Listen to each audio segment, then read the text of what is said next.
Бүгін шәһәрдәшләрне республиканың баш ветеринары кабул итте. Очрашуга дистәгә якын кеше язылган иде. Ведомство җитәкчесе Алмаз Хисаметдинов сүзләренә караганда, Чаллы зонасыннан проблемаларны хәл итүдә ярдәм сорап мөрәҗәгать итүчеләр күп. Шуңа күрә очрашуны урынга чыгып оештырырга булганнар. Бүген Чаллы мөхтәсибәте имамнары хәләл ит продукциясенә кагылышлы сорау белән мөрәҗәгать итте.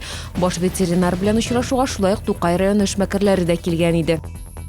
Татарстан президенты вазифасын вакытлыча башкаручы Рөстәм Миңнеханов ВКонтакте социаль челтәрендә шәхси битен теркәде. Рөстәм Миңнехановның рәсми аккаунт адресы Бигъади үз исем-фамилиясының баш хәрефләреннән алынган.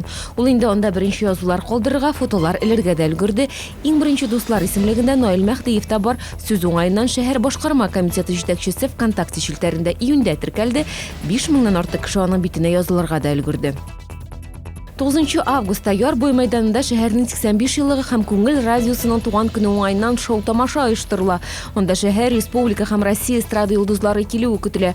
10 августта исә энергетик мәдәният сараенда юбилеең белән яраткан шәһәрем чарасы кысаларында Чаллының күренекле кешеләре белән очрашу була. Шул ук көнне кичке сәгать 5тә Җиңү паркында карнавал костюмнары бәйгесе оештырылачак. Ел саен оештырыла торган бал ярминкәләре узу вакыты билгеле дип хәбәр ителә шәһәрнең рәсми сайтында. Беренчесе 15 августта Азатлык мәйданында булачак. Авыл хуҗалыгы ярминкәләре гадәттәгечә Сарман трактында, Галиәскәр Камал бульварында оештырылачак. Хәзер иң актуаль ярминкәләрнең берсе шәһәр балалар иҗаты йортында үтә. Биредә уку әсбаплары, укучы киемнәре сатыла. Мәктәп ярминкәсе 20 августка кадәр дәвам итәчәк. Бу һәм башка хәбәрләр турында яңалыкларның кичке чыгарылышында ул 19 сәгать 10 минутта эфирга чыга.